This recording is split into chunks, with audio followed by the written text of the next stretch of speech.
Hello guys, and welcome back to Prep House. My name is Pravesh, and I'm the curator of the series called Superset Sociology. हम बात कर रहे हैं sociology the discipline के introduction की, और इस इंट्रोडक्शन में हम सोशोलॉजी का जो इंट्रोडक्शन है उसमें हम डिस्कस कर चुके हैं अभी तक what is a society, what is social structure, the culture, as well as we have also discuss कि सोशोलॉजी अपने आप में क्या है। छोटा सा हमने डेफिनेशनल पार्ट कर लिया था उसका। इलेबोरेट है बहुत सारी चीजें, लेकिन मैं अपना टाइम लेके पर्टिकुलर यूनिट वाइज आपको समझा रहा हूँ, ठीक है। और अब हम जो पॉइंट पे आए हैं, हम बात करेंगे नेचर ऑफ सोशोलॉजी की। सोशोलॉजी का मतलब होता क्या है कि भैया सोशोलॉजी किस तरीके से ऑपरेट करती है, नेचर कैसा है इसका, उसका सब्जेक्ट मैटर क्या है, किस बात के ऊपर बात करती है सोशोलॉजी। जैसे हम बोलते हैं ना यार, ये उस बात के ऊपर बात कर रहा है। कोई क्रिकेट के बारे में जानता है तो कोई क्रिकेट की बात कर रहा है। सोशोलॉजी किस बारे में बात करती है, हम इस बारे में बात करेंगे। इसका सब सब्जेक्ट मैटर क्या है, क्या ये किस तरीके के रिलेशनशिप्स, किस तरीके की आपके लोग या समाज में कौन सी चीजों के बारे में पड़ताल कर सकती है सोशोलॉजी, हम ये सारी चीजों की बात करेंगे। But before that, as you know, I would again ask you to subscribe to this channel. अगर आपने अभी तक के वीडियोस देखे हैं, आई होप आपको पसंद आ रहे होंगे। अगर नहीं देखे तो प्लीज जाइए, हमारा एक कोर्स पहले से एनसीईआरटी डिस्टिल्ड है चैनल पे, वो अगर आप देख चुके हैं, और अगर या आप नहीं देखना चाहते, आपकी मर्जी। अगर आप सोशोलॉजी के लिए ही आए हैं तो प्लीज इसके पहले के 4 लेक्चर जरूर देखिए। सारे लेक्चर्स बहुत छोटे हैं, अगर आप क्लब कर देंगे इनको तो बेसिकली 2-2.5 घंटे से ऊपर नहीं होता। You can easily watch it in a day, ठीक है। ये मान के चलिए एक एक आपकी पूरी की पूरी एक टॉपिक निपट जाएगा आपका एक दिन के अंदर। ऐसे करते करते सारे टॉपिक्स निपट जाएंगे। तो इसलिए मैंने ये इसको ऐसे बनाया, और आप कभी भी कर सकते हैं because they are so small. So with that, I would ask you to subscribe, to like my channel, as well as comment on it, give me feedback. I really need your feedback. Okay, क्योंकि मैं आपसे contact में नहीं हूँ direct, मैं आपको नहीं बता सकता कि मैं आपके बताए बिना मैं चेंज नहीं ला सकता अपने पढ़ाने के तरीके में। मुझे ये बात जानना बहुत ज़रूरी है। Okay, so with that, without further ado, हम शुरू करते हैं कि भाई नेचर होता क्या है। ठीक है, ये आप जब हमारा सर्च करेंगे यूट्यूब पे, जब ये वीडियो आएगा, इसका हमारा नंबर है 1115। ये सारी चीजें हम कर चुके हैं ऑलरेडी। ओके, अब हम बात करेंगे नेचर की।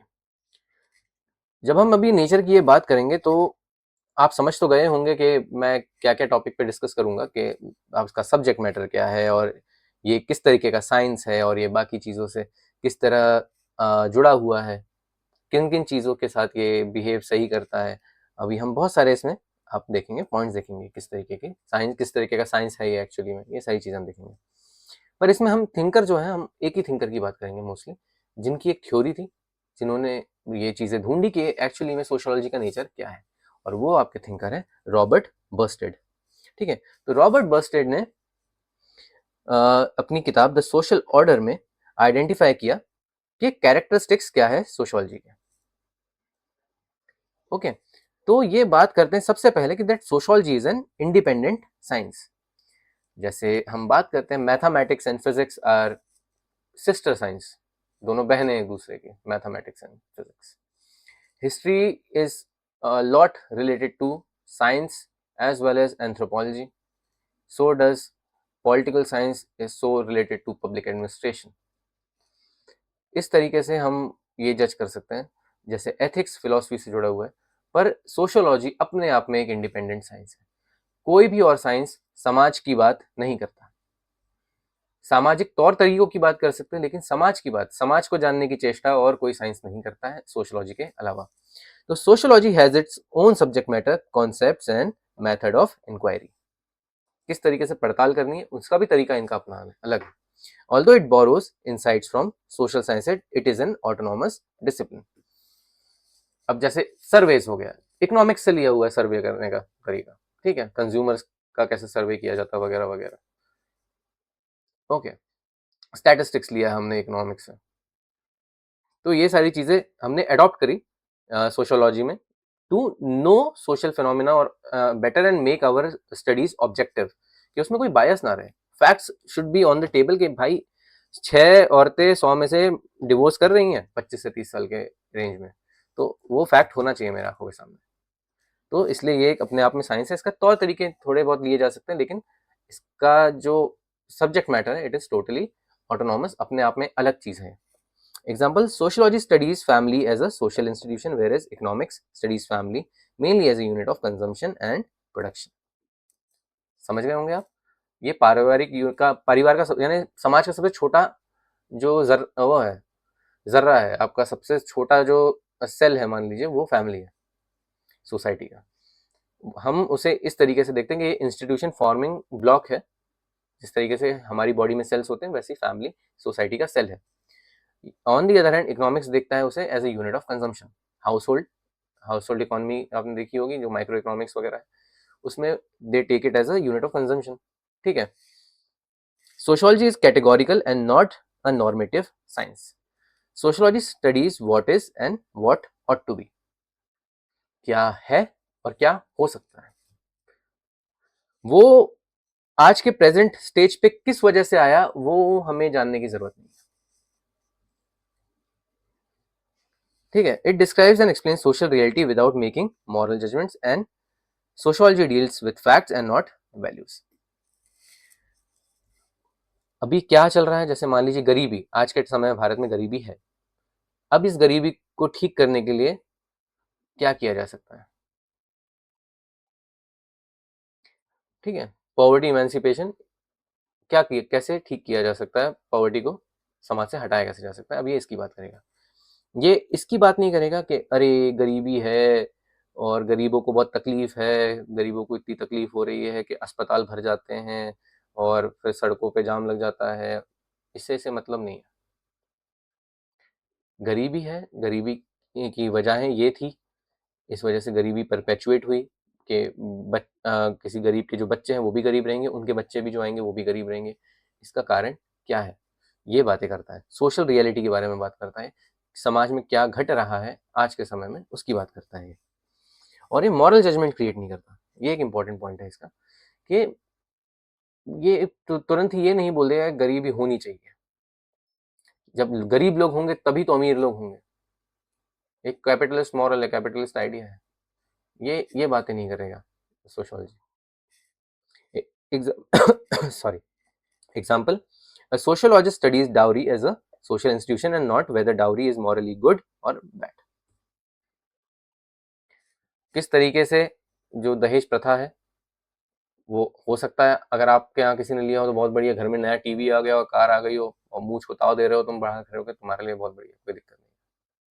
और तुम नहीं ले पाए, तुमने लव मैरिज कर ली है या तुमने अरेंज मैरिज भी करी है, लेकिन you are so keen on saying that कि नहीं हम तो नहीं लेंगे दहेज, ये मॉरली गलत है, वो भी मुझे उससे भी कोई मतलब नहीं है। मुझे ये देखना है कि क्या आज समाज में दहेज लिया और दिया जा रहा है, क्या उसकी वजह से जो है वधू हत्या वगैरह हो रही है या नहीं हो रही है। मेरा मेन फोकस इस पे है। तो ये सोशियोलॉजी स्टडी करती है। अब मैक्स वेबर जो है, जैसे इन्होंने बोला था भाई, ही एडवोकेटेड वैल्यू न्यूट्रलिटी इन सोशियोलॉजिकल रिसर्च, इसे वर्फेहेट बोलते हैं, वर्ड फेहेट। तो वैल्यू न्यूट्रलिटी का मतलब होता है कि मैं अपनी पर्सनल वैल्यूज अटैच ना करूं जब मैं किसी भी बात का, किसी भी सोशियोलॉजिकल इशू का तथ्य ढूंढ रहा हूं।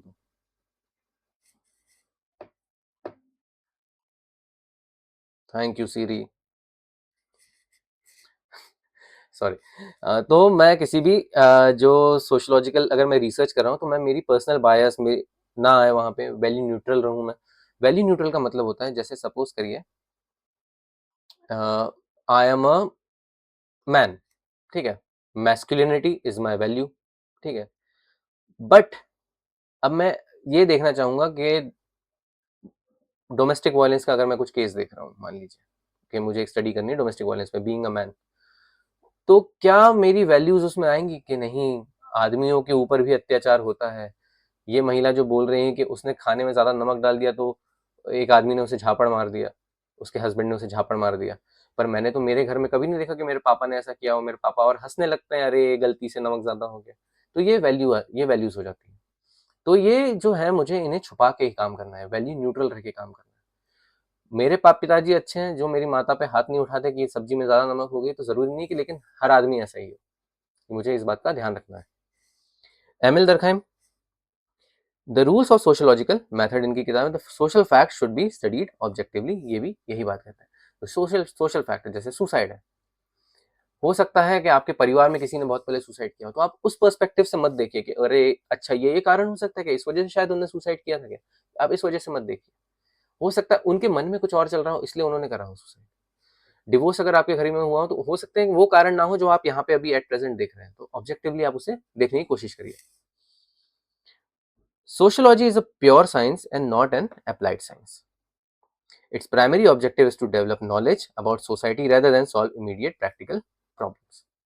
सोसाइटी ये ठीक नहीं करेगी कि भैया डोमेस्टिक वायलेंस हो रहा है समाज में, कोई नया रूल नहीं आ पाएगा सोशोलॉजी की वजह से, पर सोशोलॉजी एक स्टडी लेकर आएगी जो ये बताएगी कि ये वजह से आपका जो है डोमेस्टिक वायलेंस होता है, और ये स्टडी जो है ये पॉपुलर कल्चर में आएगी, इंटेलेक्चुअल्स और पॉलिटिकल स्फेयर में जो लोग हैं वो इस स्टडी को पढ़ेंगे, वो ब्रेनस्टॉर्मिंग करेंगे और एक शायद हो सकता है एक रूल लेकर आए वो जिससे डोमेस्टिक वायलेंस कम हो सके, ठीक है। However, sociological knowledge can later be applied in policy making and social planning. Example, studying caste mobility is pure sociology, while using the social knowledge for reservation policy belongs to applied fields. मैंने example दिया था आपको domestic violence का, यहाँ पे example है cast mobility का, ठीक है। अब डीवी का भी एग्जांपल लिख सकते हैं, बहुत ही अच्छा एग्जांपल है। Research on poverty is pure sociology, but designing poverty alleviation programme is applied sociology. फिर एक पॉइंट आता है आपका, sociology is relatively abstract science and not a concrete science. Concrete science क्या होता है? Math, maths is a concrete science. Biology is a complex science. आपको पता है आपका लीवर यहाँ है तो यही है, मेरे पास भी यही है, तुम्हारे पास भी यहीं पे होगा, ठीक है, और कहीं नहीं जा रहा लीवर। और अगर चला भी जाता है, मान लीजिए इधर उधर हो गया, तो एक्सरे है उसके लिए, वो करके देखा जा सकता है कि भाई लीवर किधर चला गया है। सोशोलॉजी में ऐसा नहीं है। मध्य प्रदेश में गरीबी क्यों है, इसका ये कारण, ये वो यहाँ पे जो कारण है ये वही कारण जो है तमिलनाडु में नहीं होंगे कि तमिलनाडु में गरीबी क्यों है। समझ रहे हैं आप? 25 से 30 साल की औरतों में डिवोर्स हो रहा है, इसका वही कारण नहीं होगा कि जो 50 से 55 साल की उम्र की महिलाओं में डिवोर्स हो रहा है, यानी शादीशुदा जोड़ों में डिवोर्स हो रहा है, सेम कारण नहीं होगा, कुछ कारण अलग होंगे। एब्स्ट्रैक्ट है बहुत ज्यादा, हर इसलिए आपको एक रेंज डिफाइन करनी पड़ती है जब आप सोशियोलॉजी पढ़ते हैं। एक रेंज डिफाइन होगी, उस रेंज की एक स्टडी होगी, उसके हिसाब से हम कंक्लूजन्स निकालते हैं। Sociology studies abstract concept such as society. अब आप खुद देखिए ना, आप तोलेंगे कैसे किसी सोसाइटी को? अब मैं बोलूंगा कि एग्जाम्पल दे देता हूं मैं, जैसे कि ये धर्म इस धर्म से अच्छा है, तुमने तोला किस पैमाने पे? पैमाना क्या है? एब्स्ट्रैक्ट हो गया ये तो। अब मैं बोलूंगा कि एजुकेशन पे तोला मैंने, तो हाँ एक धर्म दूसरे धर्म से अच्छा है। अब मैं दूसरा बोलूंगा कि भाई मैंने विमेन्स राइट्स के ऊपर तोला, तो हाँ ये वाला जो पहला धर्म था वो खराब हो गया दूसरे धर्म से। कुछ 4 चीजों में ये अच्छे होंगे, कुछ 5 चीजों में ये अच्छे होंगे। तो पैमाने डिसाइड करने पड़ते हैं कि आप किस कंटेक्स्ट में बात कर रहे हैं, आपकी रेंज क्या है। ओके, कल्चर की बात करता है, ये सोशल नॉर्म्स की बात करता है, सोशल इंस्टीट्यूशंस की बात करता है, सोशल रिलेशनशिप्स की बात करता है, rather than individual events. Particular इस पर्टिकुलर डे पर्टिकुलर टाइम पे इस पर्टिकुलर पॉलिसी की बात क्या हुआ, इसकी बात नहीं हो रही है। क्या इम्पैक्ट होगा और क्या कॉन्सिक्वेंसेज आएंगे, इसकी बात हो रही है। Example, instead of studying one particular family, sociology studies the institution of family. हम ये बात नहीं करेंगे कि हिंदू धर्म में क्या होता है, हम ये बात करेंगे कि रिलीजन में क्या हो रहा है।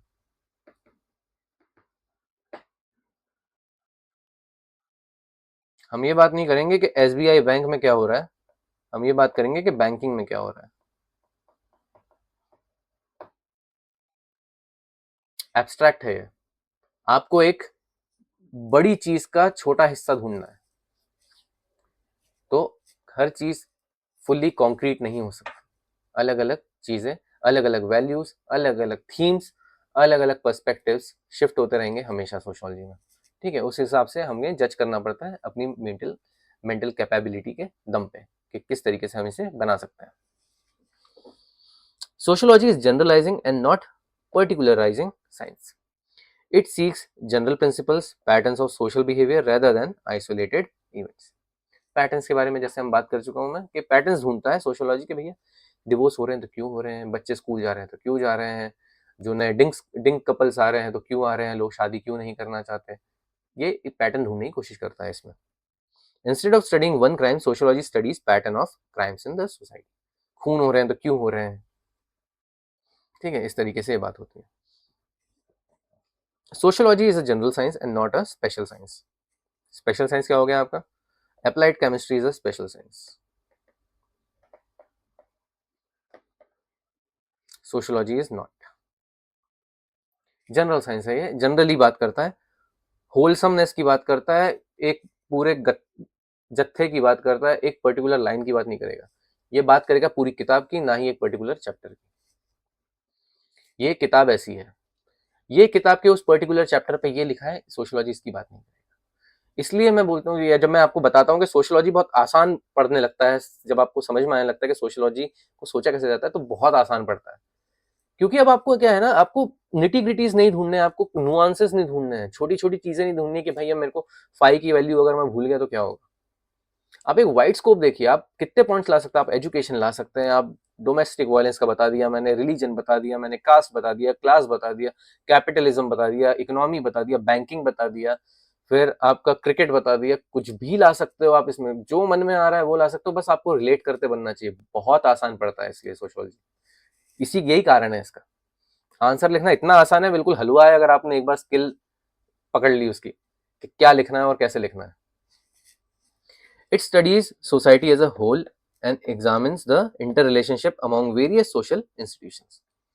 While political science studies political institutions alone, sociology studies politics in relation to family, religion, economy, education. मैंने कहा पूरी किताब की बात हो रही है।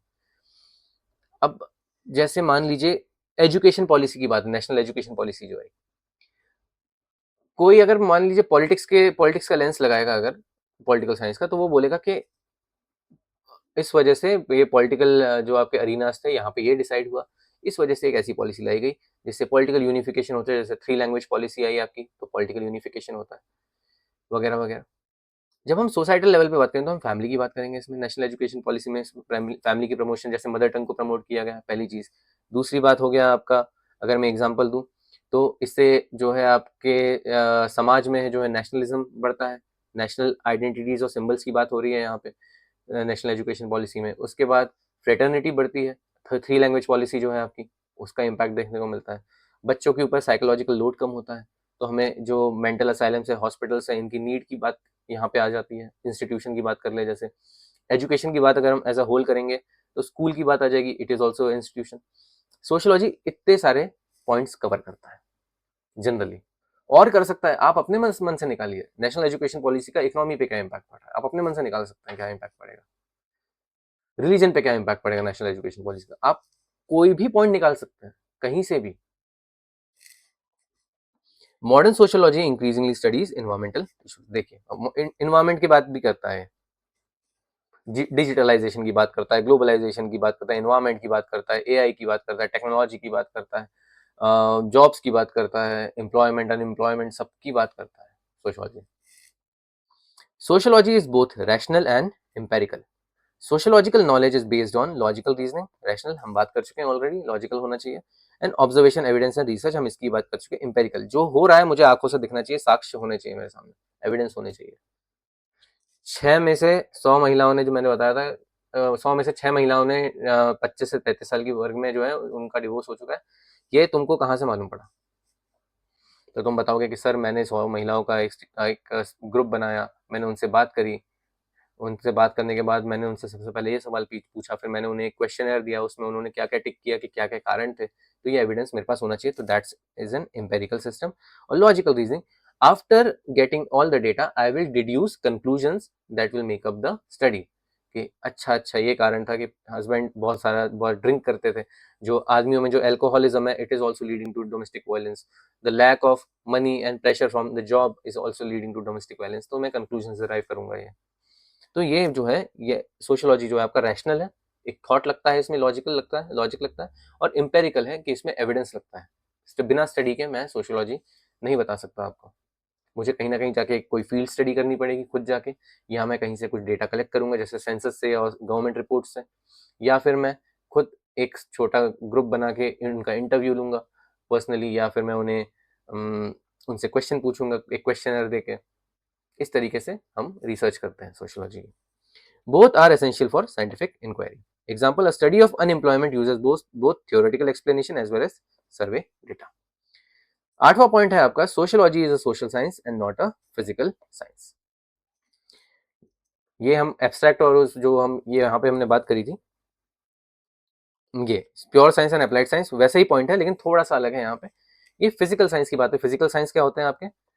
फिजिक्स, केमिस्ट्री, बायो, ठीक है, जूलॉजी, जूलॉजी हो गया आपका, बॉटनी हो गया, जियोलॉजी हो गया, ये आपके फिजिकल साइंसेस है। तो ये फिजिकल साइंस नहीं है, सोशल साइंस है। या तो आप समझ गए होंगे कि ये सोशल साइंस का मतलब होता है not just sociology. Social science means that is related much to arts side of the humanity, society, politics. Social science यही होता है ना सारे, सिविक्स, हिस्ट्री, ये सब आपके सोशल साइंस में आते हैं। The subject matter of human society, social relationship, institutions rather than physical objects. Unlike natural sciences, human behavior is dynamic, value laden and influenced by culture. Culture का influence होता है, हमारी पर्सनल वैल्यूज का होता है, ठीक है, और डायनामिक है, पल पल बदलता है। मैं अगर आज मान लीजिए मैं धार्मिक हूँ तो कल मैं एथियस्ट बन सकता हूँ। तुम्हारी स्टडी हो चुकी है भले, अब मुझे उससे फर्क थोड़ी पड़ता है, मैं कल एथियस्ट हो गया, जो अगली स्टडी आएगी उसमें मुझे एथियस्ट काउंट किया जाएगा। इस तरीके से बहुत ज़्यादा डायनामिक है human society. Example, physics studies gravity, where sociology studies social inequality. बहुत ही अगर आप समझने की कोशिश करेंगे तो बहुत ही अलग कॉन्सेप्ट हो जाते हैं। These characteristics distinguish sociology from philosophy, common sense and other social sciences. Okay guys, thinkers देख लेते हैं कि थिंकर्स जो है क्या बात करते हैं। हम ऑलरेडी देख चुके हैं, सिर्फ यहाँ पे आपको एक और चार्ट मिल जाता है। अगर कुछ इसमें रिलेटेड नहीं होगा तो मैं आपको बता देता हूँ। नहीं, मोस्टली सब रिलेटेड ही है, एक हाथ को छोड़ के। जैसे हमने रॉबर्ट बर्स्टेड, जिन्होंने ये पूरा, ये आप याद रखेंगे कि ये जो पूरे 8 पॉइंट्स है ना, ये पूरे के पूरे, ये सिर्फ और सिर्फ रॉबर्ट बर्स्टेड ने दिया है। ये आप अगर नेचर ऑफ सोशियोलॉजी की बात हो रही है तो रॉबर्ट बर्स्टेड का नाम आएगा ही आएगा, और ये 8 पॉइंट में से कम 5 पॉइंट आएंगे एक क्वेश्चन में, ठीक है। आपको या अगर से पॉइंट लिख के छोड़ देना तो वो भी कर सकते हैं, लेकिन ये बहुत इंपॉर्टेंट है, आप इसको याद रखेंगे। Robert bursted, social order, explain the nature and characteristics of sociology, ठीक है। ऑगस्ट कॉम्ट, सोशियोलॉजी को बोला पॉजिटिव साइंस है। एमिल दरखाइम, इन्होंने बोला कि ऑब्जेक्टिव स्टडी होनी चाहिए सोशल फैक्ट्स की। मैक्स वेबर, इन्होंने कहा वैल्यू न्यूट्रलिटी होनी चाहिए इन स्टडिंग सोशल एक्शन, यहाँ पे लिखा नहीं है मैंने सोशल एक्शन, ठीक है, इन स्टडिंग सोशल एक्शन। तो वैल्यू न्यूट्रलिटी होनी चाहिए कि कोई कोई चीज़ क्यों कर रहा है, उसका कोई बायस क्या है, नहीं है। बायस नहीं होना चाहिए जब आप उस चीज़ को देख रहे हैं, ऑब्जर्व कर रहे हैं कि अच्छा ये स्कूल तो इसलिए जाता है कि इसको ये करना है, नहीं, ऐसा कुछ नहीं होना चाहिए। सब बच्चे एक साथ स्कूल क्यों जा रहे हैं, ये हमारा ऑब्जेक्टिव होना चाहिए। रॉबर्ट के मर्टन, ये नहीं है, हम ये ऊपर डिस्कस नहीं है, ये कर लेते हैं। Social theory and social structure demonstrated how middle range theories bridge abstract theories and empirical research. Robert Merton was a person, हम इनके बारे में डिटेल में पढ़ेंगे जो हम थिंकर्स वाला जो टॉपिक पढ़ेंगे उसमें। तो मिडिल रेंज थ्योरीज का एक आइडिया लेकर आए थे, एमआरटी बोलूंगा मैं इसे, ठीक है, एमआरटी ही बोलते हैं मोस्टली इनसे। एब्स्ट्रैक्ट थ्योरीज, एक टोटली एब्स्ट्रैक्ट आइडिया। एग्जाम्पल मैं अगर लूँ, एग्जाम्पल जैसे अगर मैं आपको एक क्लियर एग्जाम्पल बताता हूँ कि जो एक स्टडी थी एल्टन मेयो की, मैं उसके ऊपर दे देता हूँ एग्जाम्पल। एल्टन मेयो की एक स्टडी थी कि यार जो लोग ऑफिस आते हैं काम करना, ठीक है, जब एक आदमी पहली बार ऑफिस आता है तो वो एक हफ्ते तक बहुत ही आलसी रहता है, करना है नहीं करना है काम, इच्छा हो रही है नहीं हो रही काम करने की, काम समझने में टाइम लग रहा है, या ऐसा रहता है, चिड़चिड़ा रहता है। एक हफ्ते के बाद वो बहुत पैशनेट हो जाता है, काम को लेके आता है, लोगों से बात करता है और सब सही करता है। और इस चीज का इम्पैक्ट पड़ रहा है किस पे, काम के ऊपर। पहले जो काम स्लैकी था अब वो काम बहुत टाइट हो गया, बहुत अच्छे से हो रहा है। तो उनकी स्टडी में वो ये कहते हैं कि ये जो काम में एंथुसियाज्म है ये कहाँ से आ रहा है। तो काम में जो एंथुसियाज्म है वो आ रहा है इस पॉइंट से कि अब उसकी दोस्ती हो चुकी है, उसका एक पीयर ग्रुप बन चुका है, ठीक है। पीयर ग्रुप बनने के बाद उसने वो पीयर से बात करी कि मुझे काम में आलस आ रहा है, मैं क्या करूं। उन्होंने उसको बताया, उसको गाइड किया, उसको ट्रेन किया। उसका काम अच्छा होने लगा। अब काम अच्छा होने लगा तो इसका इम्पैक्ट काम की यानी जो ओवरऑल काम है फैक्ट्री का उसके ऊपर पड़ने लगा कि अब उस वहाँ पे जो एफिशिएंसी थी वो बढ़ गई। तो ये एक एब्स्ट्रैक्ट पॉइंट हो गया कि दोस्ती यारी हो गई, पीयर ग्रुप बन गया, एक एब्स्ट्रैक्ट पॉइंट हो गया। इससे मैंने पता क्या लगाया, एम्पिरिकल रिसर्च क्या करी कि that output of the company, output of the factory increased. अब मैंने इसको रिसर्च करने के लिए दोनों चीजों को जोड़ा कि कितने लोग जो नए आ रहे हैं उनके कितने पीयर ग्रुप बन रहे हैं, वो घर पे कैसे एक्ट करते हैं और वो ऑफिस में आके कैसे एक्ट करते हैं। एक ये स्टडी जोड़ी मैंने, और इसका इम्पैक्ट आगे जाके मेरे ओवरऑल प्रोडक्शन पे फैक्ट्री के क्या पड़ रहा है, मैंने ये स्टडी जोड़ी। इसको हम बोलते हैं मिडिल रेंज थ्योरी। समझ गए आप? Example, Durkheim's study of suicide demonstrated how even personal acts can be studied scientifically. यही वाला पॉइंट, ठीक है। यानी ये बात वही कह रहे हैं कि भैया कि किस तरीके से हम किसी एब्स्ट्रैक्ट चीज को, जो कि हम कोई सोच भी नहीं सकता, मैं कोई भी चीज ले सकता हूँ ना, कोई भी चीज ले सकता हूँ। जैसे हम E20 पेट्रोल का देख लेते हैं इम्पैक्ट। E20 पेट्रोल का इम्पैक्ट स्कूल में पढ़ने वाले बच्चों पे क्या, कि बच्चों के पेरेंट्स के ऊपर क्या पड़ रहा है। E20 पेट्रोल का इम्पैक्ट स्कूल में पढ़ने वाले बच्चों के पेरेंट्स पे क्या पड़ रहा है। अगर कोई प्राइवेट वैन से जाता था तो भाई उसके प्राइसेस बढ़ गए हैं, तो फैमिली के ऊपर लोड आ गया कि अब वो कॉस्ट जो है देनी है, बच्चा स्कूल जा रहा है तो, ठीक है। फिर आप देख रहे हैं कि गन्ने का जूस महंगा हो गया, हो सकता है बच्चा बचपन में या बच्चा स्कूल जाने से पहले गन्ने का जूस पीता हो, किसी का ये भी रहेगा। तो ऐसे एग्जाम, शुगर खाता हो तो वो खाना कम हो गया क्योंकि शुगर महंगी हो गई है इथेनॉल डलने की वजह से। इस तरीके से आप रिलेट कर सकते हैं इसको, ठीक है। यानी बहुत ही वेग एग्जाम्पल था ये, एक बहुत क्लियर एग्जाम्पल नहीं था, पर मैंने ऐसे ही आपको देते देते दे दिया एग्जाम्पल ये, ठीक है। Indian example, M N Srinivas की स्टडी है रामपुरा विलेज की, ठीक है, जो बताता है कि भाई सोशियोलॉजिकल फील्ड वर्क जो है साइंटिफिक नॉलेज जनरेट करती है। उन्होंने बहुत रामपुरा में काफी अच्छे से स्टडी करा उस वहाँ के समाज को, समझा कि किस तरीके से लोगों के पास नौकरी है, क्यों है, किन लोगों के पास नौकरी है, उसकी एक साइंटिफिक स्टडी लेकर आए थे। कंटेम्प्रेरी जो हमें मिलता है, जैसे नेशनल फैमिली हेल्थ सर्वे, ठीक है, ऑब्जेक्टिव है, आपके पास पूरा डेटा है, उससे आप रिलेट कर सकते हैं कि अच्छा भाई 5 साल के जो बच्चे हैं वो किस कारण की वजह से जो है सर्वाइव नहीं कर पा रहे, नियोनेटल जो एज है, जो डेथ रेट है वो इतनी ज़्यादा क्यों है, ये सब हम यहाँ पे देखते हैं। Census of India, India human development index, human development survey, multi dimensional poverty line वाला जो सर्वे है आपका, multi dimensional MDI, multi dimensional index, फिर आपका SDG गोल्स है, फिर आपके अलग अलग जो ये सब रिपोर्ट्स आती हैं सरकारी, उनका आप यूज़ कर सकते हैं इसमें ऑब्जेक्टिवली, अगर सर्च करना है आपको कि यहाँ पे क्या इम्पैक्ट पड़ रहा है तो। These are examples of empirical sociological research.